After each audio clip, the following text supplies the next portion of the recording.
소사다마라는 말이 있습니다.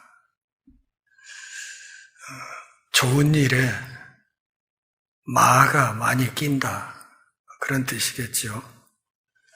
그러니까 좋은 일이 좋은 일로 끝나는 것이 아니라 좋은 일이 있으면 그 이면에 꼭 불편하거나 좋지 않은 일들이 따라올 수 있다, 이런 뜻이 되겠습니다. 똑같은 뜻은 아니지만 세옹지마라는 말도 있지요.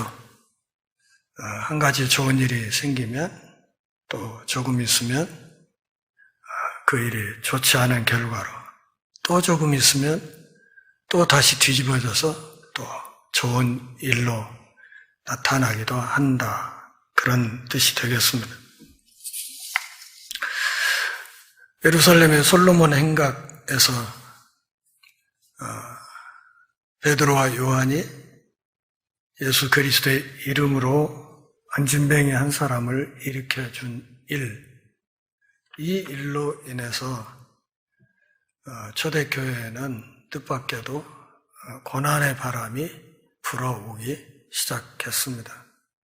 그동안 충분히 설명을 드렸듯이 베드로와 요한이 붙잡혀서 유치장에서 하룻밤을 지내야 했고, 또 산헤드린 공회 앞에 청문회장에 불려 나가서 심각한 추궁을 당하고, 그리고 결국은 나사렛 예수의 이름으로 절대 말하지 말라 하는 협박을 듣고 교회로 돌아왔다 하는 말씀을 드렸지요. 사도들이 돌아와서 교회 앞에 그동안의 상황을 잘 보고했고, 하나님의 은혜로 그럼에도 불구하고 교회는 꾸준히 성장해가는 모습을 보이고 있었습니다. 그러다가 요셉 바나바라는 사람이 자기 재산을 팔아서 교회 앞에 헌금을 하게 되었고, 어쩌면 초대 예루살렘 교회에서 요셉 바나바의 이 재정적인 헌신은 교인들 사이에 상당한 칭송거리가 되었을 것으로 생각이 됩니다. 그런 흐름 속에서 지난주에 우리가 살펴보았듯이 아나니아와 삽비라라고 하는 이 부부가 그들도 요셉 바나바처럼 갖고 있는 재산을 팔아서 하나님 앞에 드려야겠다, 이렇게 생각을 했지만 막상 그것을 처분하고 보니까 그것을 다 바칠 마음이 없어서 부부가 공모해서 그 중에 일부만을 사도 앞에 갖다 바치면서 마치 그것이 자기들이 재산을 처분한 전부인 것처럼 성령을 기만하는 행위를 하기 시작했고, 하나님께서는 이 일을 처음 이 지구촌에 그리스도의 몸인 교회가 뿌리내리는 이 과정에 기독교의 그 초창기에서부터 교회 안에 위선이 파고들 위험을 감지하시고 이 두 사람을 즉결 처분함으로써 하루에 한 2-3시간 사이에 부부가 함께 죽어서 장사를 지내는 이런 일이 벌어지게 되었다 하는 것을 우리가 지난 시간에 살펴보았습니다. 예수님이 경고하셨던 성령을 회방하는 죄, 이것은 영원히 용서받을 길이 없다, 그렇게 말씀을 하셨죠. 지난 주일 설교에서 제가 그 부분을 잠깐 말씀드렸습니다. 오늘날 우리 시대에 있어서 성령을 회방하는 죄가 무엇일까? 그것은 여러 가지가 있겠지만 노골적으로 이단을 주장한다든지 이런 거겠죠. 그러나 그거 말고 교회 안에서 성도들이 범할 수 있는 성령을 회방하는 그 죄의 가장 대표적인 것은 주님의 몸인 교회를 상처 입게 하는 것이다. 그러니까 교회에 상처를 입히는 것, 그리고 무리를 지어서 교회를 빠개는 행위, 이것이 성령을 회방하는 심각한 죄에 해당한다. 그렇게 말씀을 드렸습니다. 저는 전주 열린문교회의 위임 목사입니다. 위임 목사라고 말을 하는 것은 교회 공동의회에서 교우들이 3분의 2 이상의 지지로 위임 목사로 청빙을 하고 추대를 하고 거기에 따라서 노회에서 와서 위임식을 거행함으로써 교회의 위임 목사가 된 것이죠. 일단 위임 목사가 되면 이 위임을 해제하는 길은 거의 없다고 보면 됩니다. 그러니까 일단 위임 목사가 된 사람은 위임을 해제할 수 없습니다. 단 두 가지 경우를 제외하고는 위임을 해제할 수 없습니다. 그러니까 제가 스스로 물러나기 전에는 교우들 편에서 그렇게 끌어내릴 수 있는 방법은 없다는 것이죠. 그러면 그 두 가지가 뭐냐? 첫째는 이단을 주장하는 것. 그러니까 기독교 복음과 전혀 다른 복음을 왜곡하거나 또 복음과 정반대에 가는 어떤 내용을 설교하고 가르치는 행위, 이것은 위임을 해제하고 목사를 면직시킬 수 있는 결정적인 조건이 됩니다. 또 한 가지는 교회를 무단으로 분립하는 것입니다. 그러니까 노예의 허락 없이 교회를 임의로 쪼개는 행위, 이것은 곧바로 목사 면직 사유가 되는 것입니다. 그러니까 이 두 가지 사유를 제외하고는 목사를 면직시키거나 혹은 위임을 해제하거나 교회법으로 할 수가 없다. 이것을 뒤집어서 이해를 하면 그리스도의 몸된 교회의 하나됨을 깨는 행위, 이것이 하나님께서 또 교회법으로도 정말로 심각하게 여기는 무서운 범죄 행위다 하는 것을 말하는 것입니다.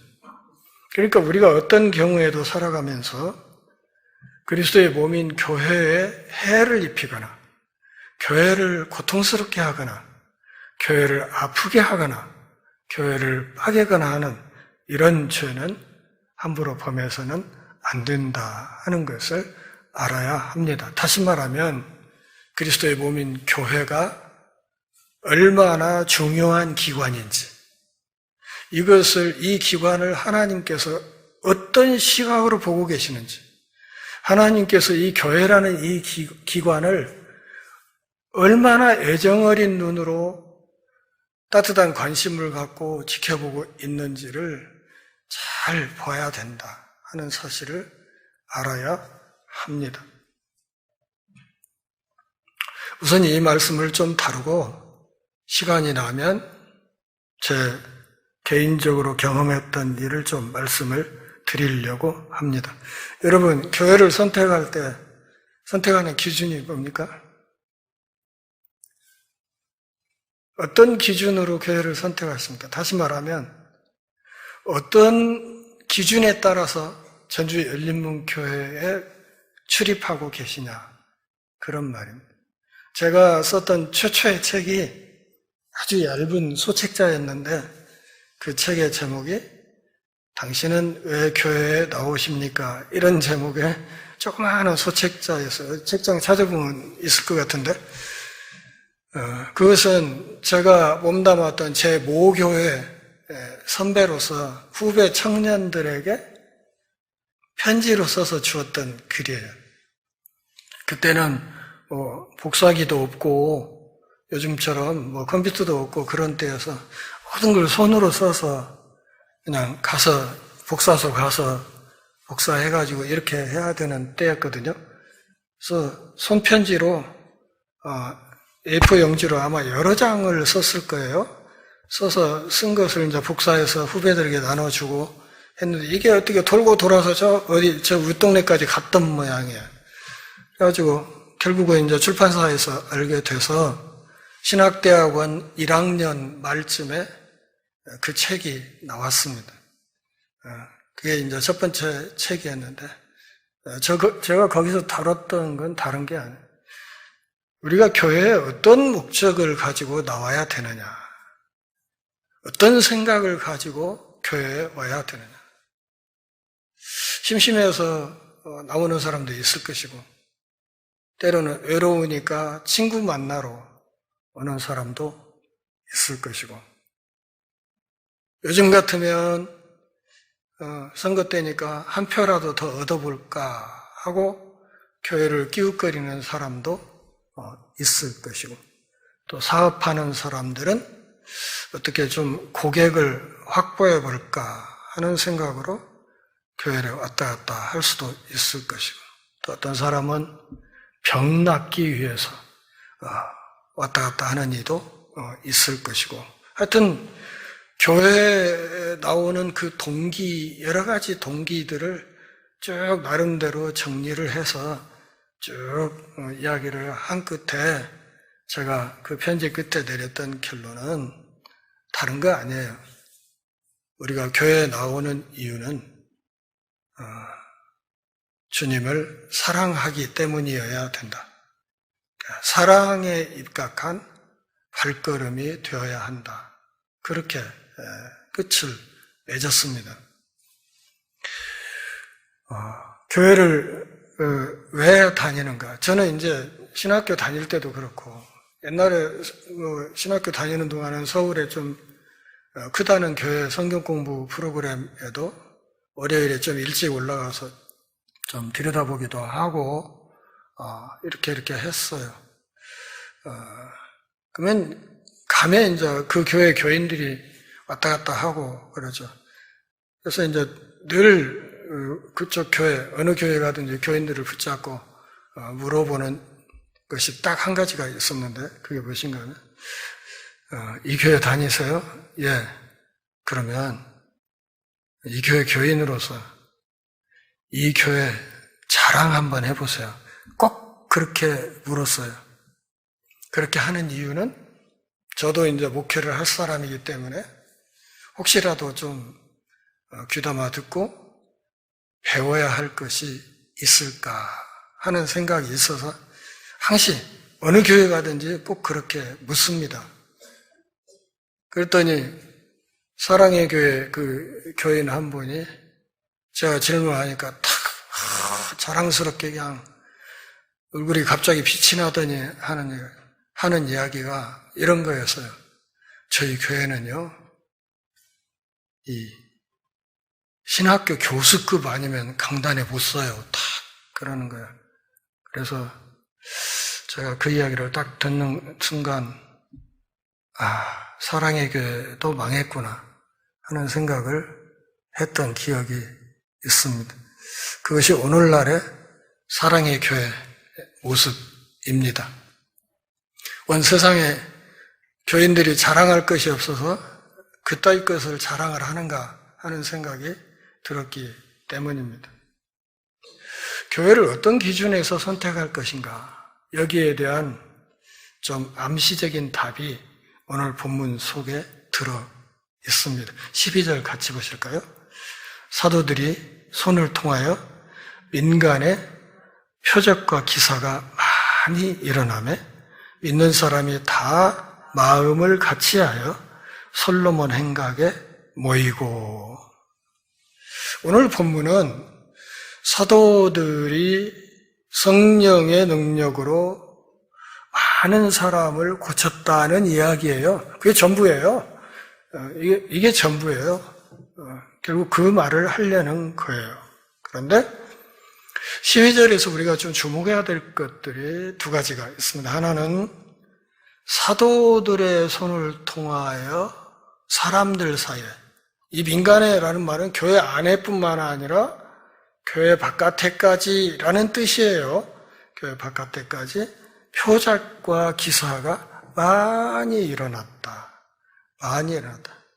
이것을 16절에서는 좀 더 구체적으로 병든 사람과 더러운 귀신에게 괴로움 받는 사람을 데리고 와서 다 나음을 입었다. 이렇게 이야기를 하고 있습니다. 사도들을 통해서 교회 안팎으로 눈부신 표적과 기사가 많이 일어났다. 그때는 인간의 의술이 그다지 발달하지 못했던 때라는 사실을 기억하고 이 본문을 봐야 됩니다. 이런 말씀들에 너무 문자적으로 집착하는 분들이 자칫하면 아프다고 하는데 뭐 기도하라고 그러고 뭐 약 사 먹냐고 그러고 뭐 병원에 가냐고 그러고 기도하면 하나님이 다 오지 이런 분들이 있어요. 근데 그거 아니거든요. 의술도 하나님께서 인간에게 주신 지혜를 따라서 사람을 돕도록 만들어진 한 분야예요. 그러니까 의술의 도움을 받을 수 있는 것은 받아야 하는 것이고 그 한계를 넘어서는 영역부터는 하나님이 베푸시는 은혜를 기대할 수 있는 것이죠. 그것이 믿음이죠. 제가 전에 강도사로 있을 때 우리 교회 담임 목사님이 군목 출신이었는데 주일 예배 설교하면서 그렇게 얘기를 하셨어요.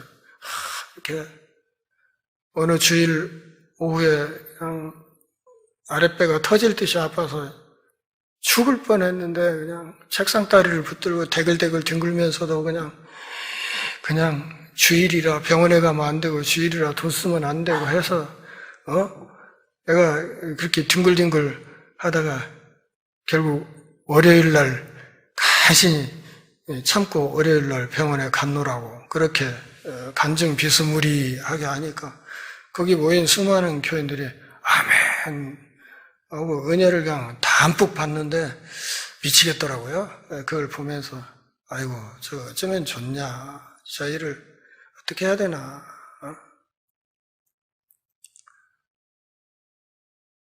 또 하나 교회에서는 주일 저녁 때 당회를 하는데 그날 저보고 뭐 보고할 게 있다고 당회에 들어오라고 그랬어요.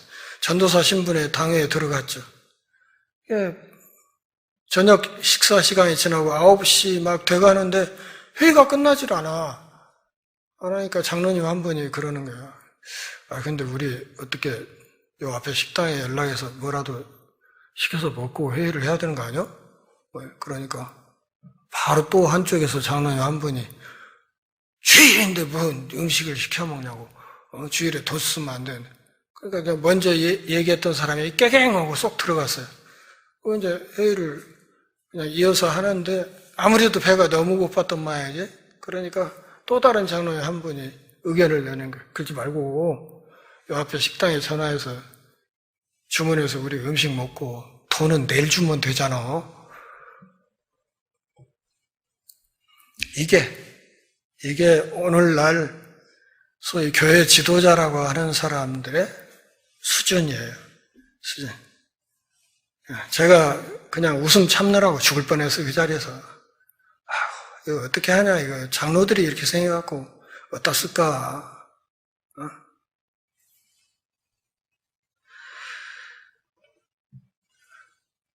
사도들을 통해서 인간의 표적이 많이 일어났다. 눈부신 이적이 많이 일어났다. 거기에 또 하나 주목해야 될 것은 믿는 사람이 다 마음을 같이 했다는 거예요. 다 마음을 같이 했다. 다시 말하면 에베소 4장 3절 표현을 빌면 성령께서 하나 되게 하신 것을 힘써 지키는 교회였다는 거예요. 예루살렘 교회 모든 성도들의 마음이 하나로 딱 묶여 있었다. 그런 뜻이에요. 사도들이 성령 충만한 상태가 지속되었고 성령 충만함으로 하나님의 권능도 충만했고 수많은 표적과 기사가 나타났고, 그러니까 하나님의 권능이 없다면 불가능한 일이 초대 예루살렘 교회 안에 아주 흔하게 일어나고 있었고, 그런 과정에서 성도들은 마음과 뜻이 하나가 되었다. 솔로몬 행각에 모였다 하는 이 말은 교회가 날마다 규칙적으로 모였다 하는 말입니다. 규칙적으로 모였다. 여러분, 식사 하루에 몇 번 하세요? 3번은 하죠. 3번은. 평생 대충 그게 습관이 됐잖아요. 습관. 평생 3끼는 먹어요. 규칙적으로 그 먹어야 살아요. 먹어야 사는 거라고? 정해진 끼니는 먹어야 사는 거예요. 가끔 그럴 때가 있지 않습니까? 하나님이 그냥 한 달에 한 번씩만 모이게 하거나 아니면 분기에 한 번만 모이게 하거나 아니면 6개월에 한 번, 아니면 1년에 한 번씩만 모여서 예배하고 그냥 그렇게 살도록 하시지. 일주일에 한 번씩 그렇게 모이도록 하셨을까? 혹시 그런 생각 해보지 않습니까? 저는 옛날에 해봤는데 그런 생각 들지 않습니까? 그런데요, 우리가 주일에 모이고 또 오늘 저녁 같은 수요 3일에 또 모이고 하는 것은 대체로 작심삼일이라고 사람들이 마음 먹고 결심하고 뭐 하고 하는 것이 살다 보면 그 결심을 사흘 끌고 가기가 힘들다는 거예요. 그래서 3일에 한 번씩이라도, 3, 4일에 한 번씩이라도 모여서 지난 3일 정리하고 점검하고 내가 얼마나 잘 살았는지, 얼마나 웃기게 살았는지 하고 하나님의 말씀으로 한 번 더 심령을 새롭게 하고 또 주시는 말씀의 실탄도 공급받고 해가지고 싸울 준비를 하러 나가야 되는 거예요. 그래야 이 싸움을 해나갈 수 있다는 것이죠. 전쟁터에 나갔는데 실탄 없어 봐요. 총이 없어 봐봐. 이거 어떻게 싸우겠냐고. 에베소서 6장에서 성령의 무기, 하나님의 전신갑주를 말할 때 수많은 방어 무기를 말하고 유일한 공격 무기로 성령의 검인 하나님의 말씀을 가져야 된다고 얘기를 하잖아요. 그러니까 우리가 마귀를 상대할 때, 싸울 때 쓸 수 있는 무기는 딱 하나밖에 없어요. 하나님의 말씀. 예수님도 십자가에서 마귀에게 시험 받을 때 뭘로 싸웠어요? 팔씨름했습니까? 아니에요. 하나님의 말씀으로 싸웠어요. 예수님도 하나님의 말씀으로 싸웠는데 피조물의 우리가 다른 것으로 싸울 수 있습니까? 그럴 수 없죠. 그러기에 수요일에 이렇게 모이는 이것도 별것 아닌 것 같지만 이 자리에 나온 사람과 그렇지 않은 사람이 나머지 3일간 똑같은 수준의 어떤 신앙의 발걸음을 내디딜 것이다 이렇게 생각하면 오산이에요. 그럴 수 없습니다. 그렇게 되는 것이 아닙니다. 주일 하루, 일주일 7일 중에 하루인 것 같지만 아니에요. 주일을 한 주간의 첫날이라고 하지 않습니까? 그러면 구약시대에는 먼저 일하고 마지막 날에 안 쉬겠지만 신약시대에는 먼저 예배하고 나머지 6일간 일을 하는 거예요. 그래서 이 6일간 일을 할 수 있는 영적인 힘을 공급받는 날이 주일 하루예요. 그러니까 이 주일 하루 모여서 공예배로 모이는 이 날은 7분의 1이 아니라 사실은 7분의 6과 맞먹는 대단히 중요한 날이라는 사실을 알아야 됩니다. 그것을 너무 쉽게 생각하는 사람들이 많아서 참 저도 머리가 아픕니다. 어떻게 일을 해야 될까? 그렇게 얘기를 해도 말을 잘 안 들으니까요. 어떻게 해야 되나 걱정이 참 많습니다. 그래서 하나님 앞에 모여 예배하는 거 그거 간단하게 생각하면 안 된다. 솔로몬 행각에 모였다 하는 이 말은 규칙적으로 모였다 그런 뜻이에요.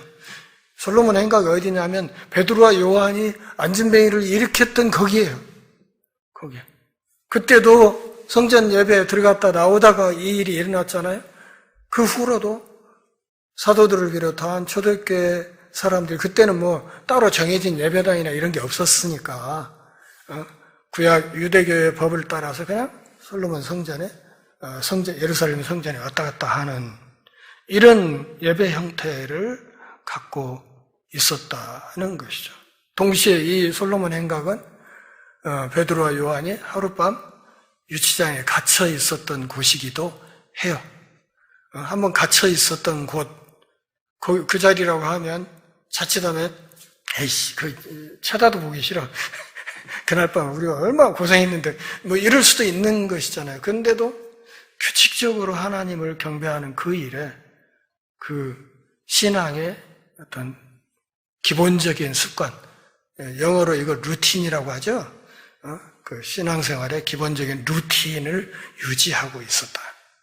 그런 이야기입니다. 13절 같이 봅니다. 그 나머지는 감히 그들과 상종하는 사람이 없으나 백성이 칭송하더라. 13절의 앞뒷부분에 정반대되는 흐름이 나타납니다. 첫째는 뭐예요? 사람들이 교회를 무서워했다는 거예요. 무서워했다. 무엇 때문에?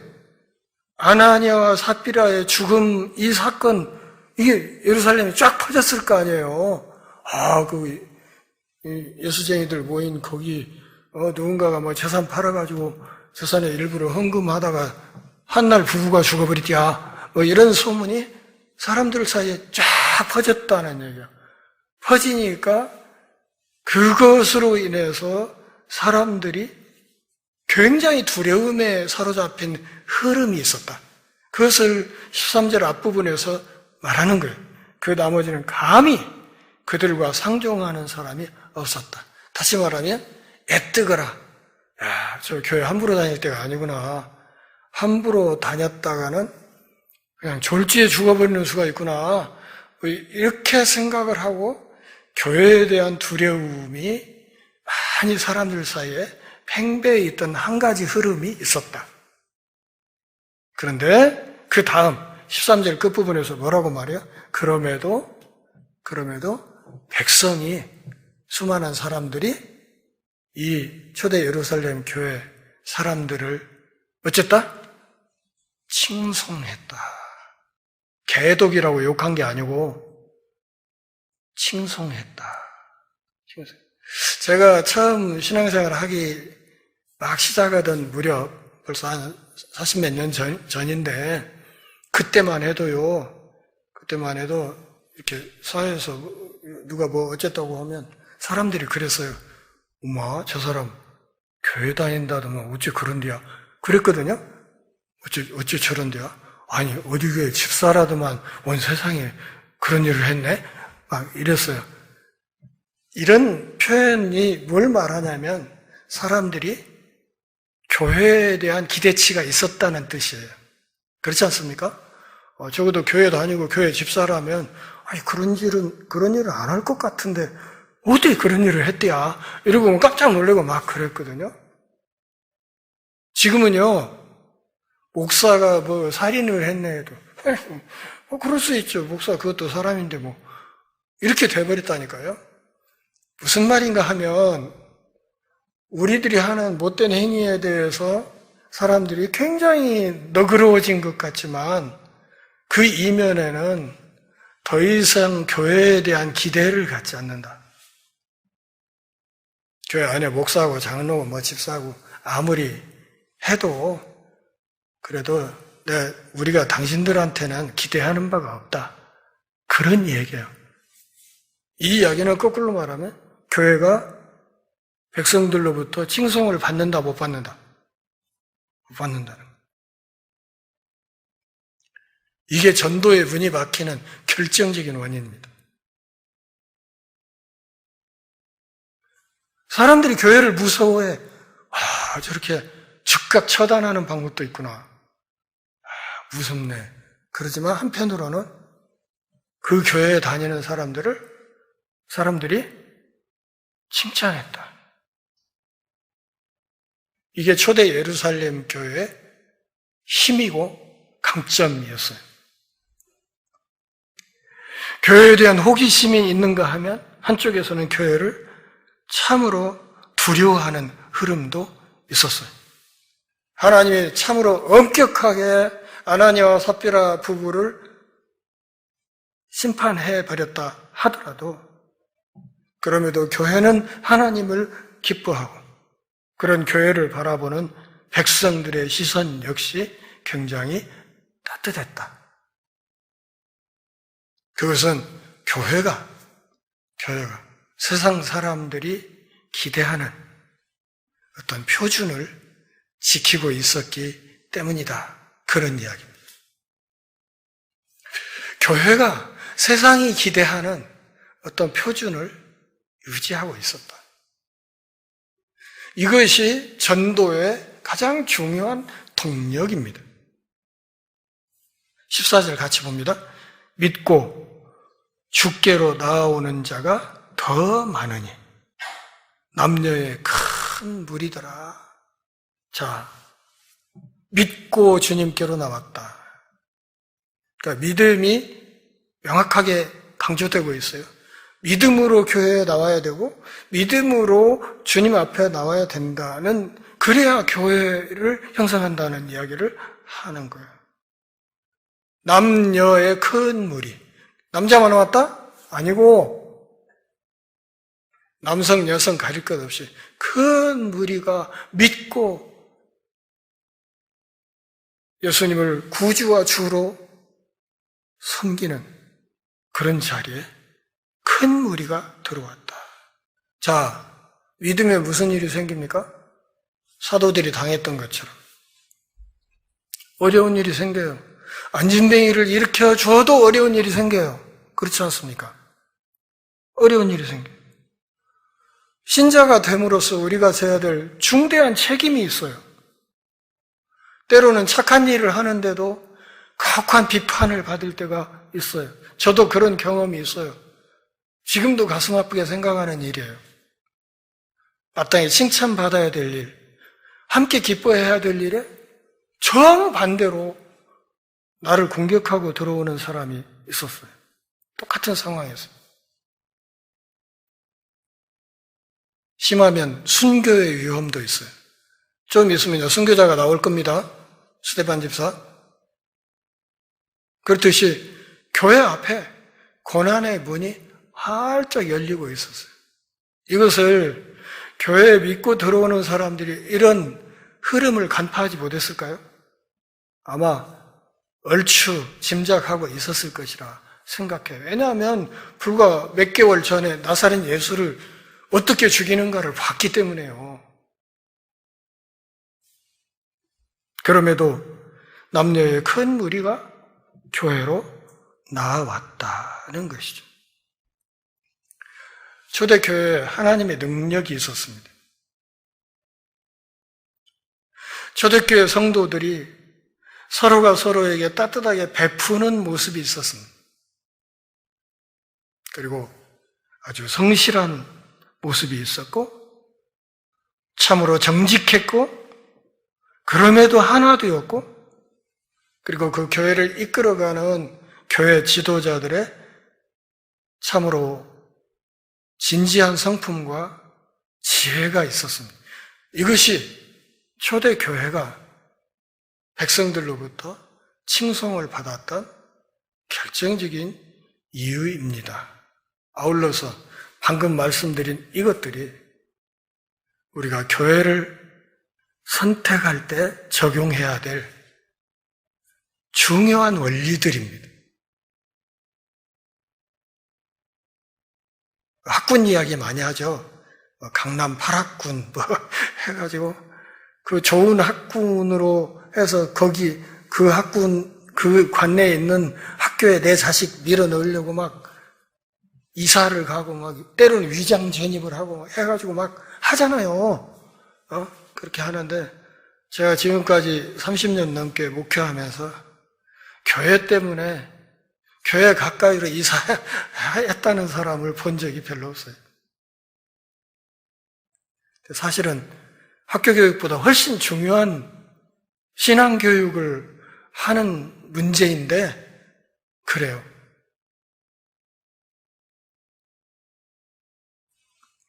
깊이 좀 생각해 봐야 될 문제입니다. 초대교회 안에 참으로 관대한 분위기가 있었고 진실함이 뿌리 내리고 있었어요. 이런 모습들이 세상에 비치고 세상의 소금으로 나타나고 있었다. 그러면 초대교회가 이렇게 세상의 빛과 소금으로 자리 잡을 수 있었던 것은 그 근원이 어디에 있었을까? 누가가 지금 사도행전 1장부터 5장까지 해서 말하려고 하는 것은 성령의 이끄심, 하나님의 이끄심이 있었다. 그리고 그 이끄심에 기꺼이 순응하려는 성도들의 참으로 기본적인 자세들이 잘 갖추어져 있었다. 이렇게 말할 수 있겠습니다. 오늘날은 사람들이 교회를 선택할 때 생각하는 기준이 그런 거예요. 적당한 프로그램이 있는가? 또는 아름다운 부대 시설이 갖춰져 있는가? 내가 선호하는 예배 형식이 있는가? 내가 좋아하는 친구가 있을 만한가? 그래서 그 안에서 적절히 교제할 수 있는가? 이런 것들이 교회를 선택하는 기준이 돼요. 물어보면 당신 어째서 이 교회에 다니세요? 내 분위기에 맞으니까요. 이런 답도 저는 들어본 적이 있어요. 내 분위기에 맞으니까요. 그 사람의 분위기가 뭔지는 전 잘 모르겠어요. 그런데 어쨌든 적어도 그것이 교회를 선택하는 바른 기준은 아니다. 오늘도 어떤 분이 저한테 메일로 연락을 해가지고 목사님 저기 경기도 안성 지역에 추천할 만한 교회 있으면 좀 소개를 해주세요. 내가 그쪽에 아는 교회가 많이 없잖아요. 그래서 또 그쪽 친한 목사님께 전화를 해가지고 몇 개 교회 목록 적어서 답을 보내드렸어요. 여기 이런 교회 한번 가보십시오. 그러나 너무 큰 교회는 가지 말고 한 300명에서 500명 정도 그런 규모의 교회면 다녀보시고 괜찮으면 등록하세요. 이렇게 답은 보내줬죠.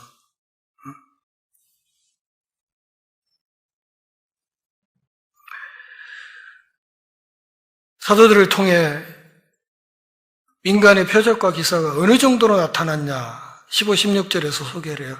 한번 볼까요? 심지어 병든 사람을 메고 거리에 나가 침대와 요 위에 누이고 베드로가 지날 때 혹 그의 그림자라도 누구에게 덮일까 바라고.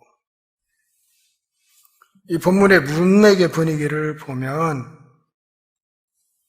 베드로의 그림자만 지나가도 병자가 낫는 이적이 일어났던 것 같습니까? 아닌 것 같습니까? 일어났던 것 같아요. 제가 보기엔 그래요. 적어도 제가 이 문맥을 읽어볼 때 그랬던 것 같다고 생각이 들어요. 누가가 명확하게 표시는 안 했지만 그랬으니까 사람들이 그렇게 그거라도 해보려고 하는 거죠. 실제로 병든 자의 치유가 일어났던 것 같아요.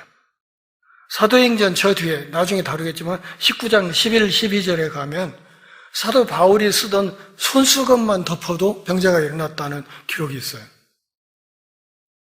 그러면 사도 바울의 손수건이나 베드로의 그림자나 그 표현만 좀 다르지 그거 아니에요. 그래서 그런 거. 심지어 또 마태복음 9장 20절에 가면 12의 혈루증을 앓던 여인이 예수님의 옷깃만 만져도 나을 것 같다 하는 생각이 들어도 몰래 만졌던 기록 얼마 전에 제가 설교했지 않습니까? 성령이 강력하게 역사하는 초대교회 안에서 참으로 오늘날 우리 상식으로는 상상도 할 수 없었던 참으로 눈부신 표적과 기사가 초대 예루살렘 교회 안팎에서 일어나고 있었다는 사실을 알 수 있습니다. 기독교의 전도 방식은 다른 것이 아니라 우리가 빛과 소금으로 사는 거예요. 그 빛과 소금으로 산다는 것은 기독교인 우리가 믿지 않는 사람들 앞에 매력을 잃으면 안 된다는 거예요. 매력. 예수 믿는다는 거 참 멋진 일이구나. 멋진 일. 예수 믿는 사람들은 역시 다르구나. 함부로 그 대열에 뛰어들기는 어렵지만 그래도 볼 때 우리를 가짜게 여기지 못하는 어떤 하나님 나라의 왕자와 공주로서의 기본적인 품격은 갖추고 있어야 된다. 그런 말이죠. 품격. 신자의 품격. 이 기독교인들의 매력. 이 매력을 보고 사람들이 교회 안으로 들어오도록 하는 것. 이것이 뭐예요? 이게 전도란 말이죠.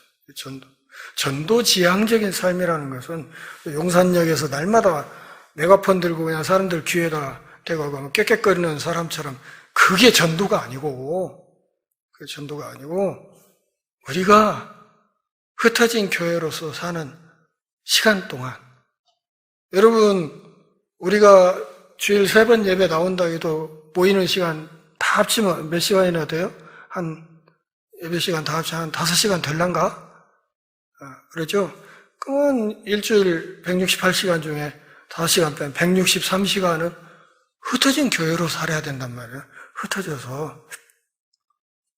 우리 주변에 숱하게 믿지 않는 사람들과 이야기하고 사업하고 뭘 하면서 살아야 되는 거예요. 그 속에서 내가 매 순간순간 예수 그리스도의 내 말과 행동과 몸짓과 표정과 여기에서 예수 그리스도의 거룩한 향기가 드러나야 되는 것이다.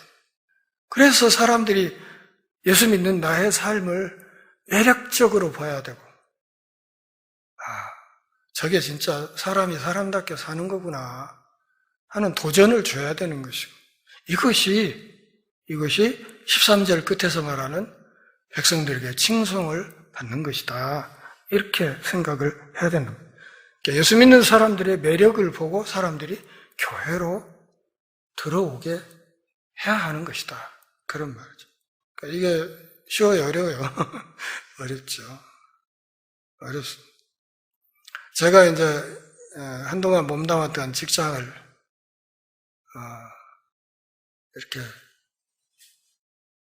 다니면서 어떤 분이 송별회를 하는데 그 자리에 와서 송별 회식을 하려고 하는데 그 양반이 갑자기 음식을 앞에 두고 기도를 하는 거예요. 그러니까 옆에 있던 다른 분들이 어깨를 툭 치더니 자네도 교회 다녔는가? 막 이러는 거예요. 그래서 제가 속으로 아이고 어쩌면 좋냐 그렇게 생각했던 적이 있는데 그건 아니잖아요. 10몇 년을 20몇 년을 다녔는데 그 기간 동안 동료 직장인들이 그 사람이 기독교인지를 전혀 몰랐다. 이건 좀 문제가 있는 거 아닙니까? 그렇지 않은가요? 16절 같이 읽습니다. 예루살렘 부근에 수많은 사람들도 모여 병든 사람과 더러운 귀신에게 괴로움 받는 사람을 데리고 와서 다 나음을 얻으니라. 중요한 말은 다 나음을 얻으니라. 예외 없이. 귀신 들린 것이건 육체 연약함이건 뭐든 우울증이건 뭐든 간에 그 모든 것들이 초대교회 안에 오면 모든 약한 것, 모든 부족한 것들이 다 하나님의 은혜로 회복되었다. 그 이야기를 하는 거예요. 교회의 소문이 예루살렘 부근까지 퍼져 나갔어요. 인터넷이 없던 시절이에요. 핸드폰이 없던 시절이에요. 그런 시절에 입에서 입으로, 입소문으로 예루살렘 주변까지 복음이 퍼져나고 예수의 이름으로 이런 일이 일어난다더라 하는 소문이 퍼져. 그 소문을 듣고 많은 불쌍한 허덕이는 사람들이 교회를 향해 발걸음을 돌리고,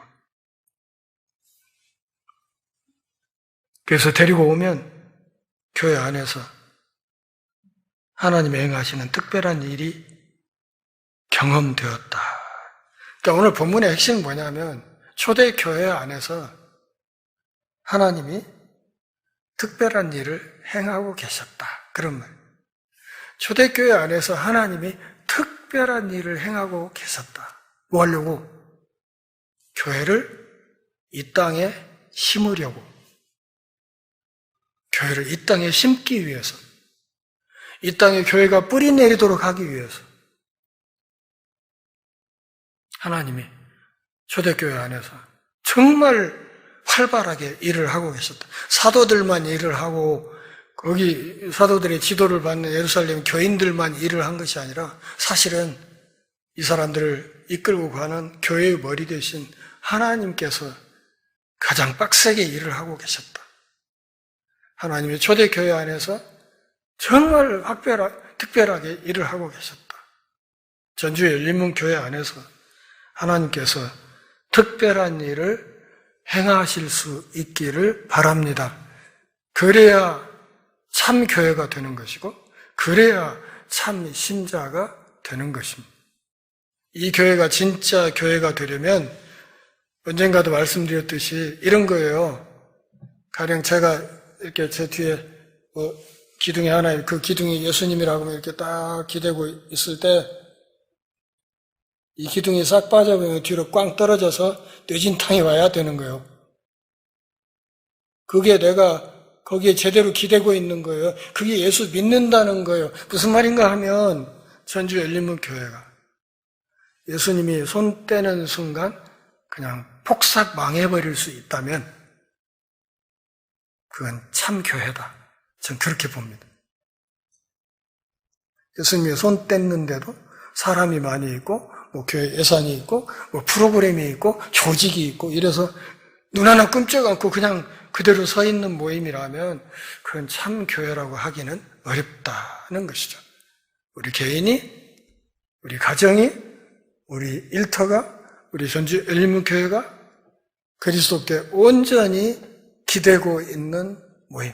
그래야 이 안에서 하나님이 특별한 일을 마음껏 행하실 수 있다. 그래야 우리가 소금과 빛의 역할을 할 수 있고, 그래야 교회가 칭송을 들을 수 있고, 그래야 하나님의 은혜로 동역자들이 하나 둘씩 늘어날 수 있다 하는 사실을 기억하시고 우리 교회가 그렇게 되도록 끊임없이 기도해 주시기를 바랍니다. 기도하겠습니다. 하나님 아버지, 오늘 또 우리가 모여서 주의 말씀 앞에서 우리 신앙의 옷깃을 여미게 해 주시니 고맙습니다.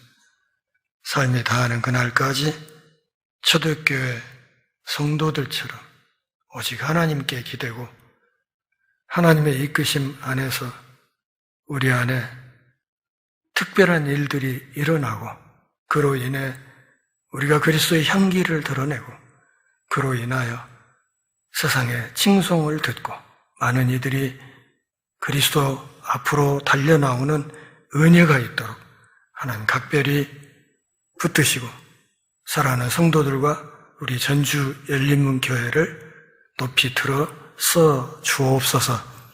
예수님의 이름으로 기도합니다. 아멘.